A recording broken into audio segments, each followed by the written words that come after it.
खुलुमबाय आंनि इउटुब चेनेलाव गासैखौबो बरायनाय नोंथांमोननि थाखाय मोनसे भिडिअ लानानै खुलुमबाय लोगोफोर दिनै आं मोनसे गुसुं भिडिअ लाबोनो सानदों बे भिडिअआ नोंथांमोननि थाखाय बाथरि नङा माने मिडियानि नङा दिनै जास्ट ओरैनो आं न'आवहाय हारसिं दंमोन दिनै सेकेन्ड सेटारडे बिहिया आंनि फिसाला गिबिखौहाय स्कुलावहाय नायनो थांदों आरो मोनसे खामानिनि थाखाय आं न'आव थाबाय थानायाव 12थानि एसे सिगां बिथाङा आंनावहाय ओंखाम बिफैदों ओंखाम दं नामा आदा ओंखाम फैबाय होननानै ओमफ्रायो थिग बेबायदिनो आङो ओंखाम दङ नाथाय नेनांगोन होननानै बिथांखौ बुंबाय संनायनि उनाव जों सानैजों जाबाय आं भिडिअनि थ्रुयै नोंथांमोननो देखायगोन एसे उनाव नायलांबानो जाबाय आरो बिथाङा सोरबा सिनायाखैब्ला जों गामिनि एसे जानगौआव गामि खाथियावनो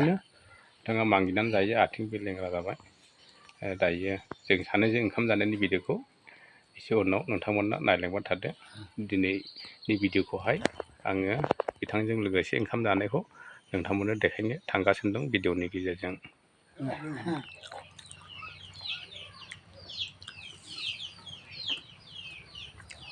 नैबे मानसिया आंनावहाय फैदोंमोन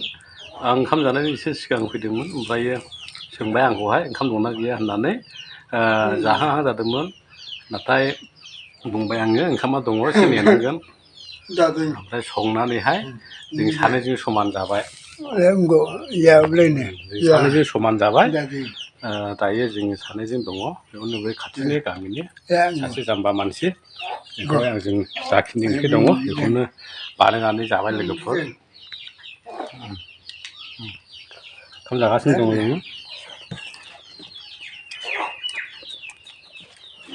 ओंख्रिया आलु बाथोन आरो दहाय अमा बेदर लायदोंमोन बेखौनो ज' राननानै जाबाय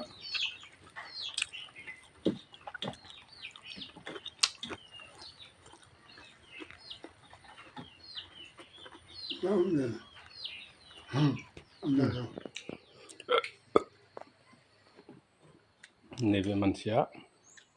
आंनावहाय 12थानि एसे सिगाङाव फैदों माइरं मागिग्रा गामि खाथिनि लोगोफोर ओंखाम जानो बिदों ओंखाम उखैबाय आं होननानै दङब्ला जानोसै होनना ओमफ्राय आं बुंबाय दान्दिसे जिराय ओंखामा आंनि बाहागा मोनबाय आं गोदान बानायफिनो होननानै बेनो संनानै जों सानैजों समान जाबाय बेबायदि आरो खाथि गामिनि जाम्बा मानसि आथिं बेलेंग्रा मावग्रा गैया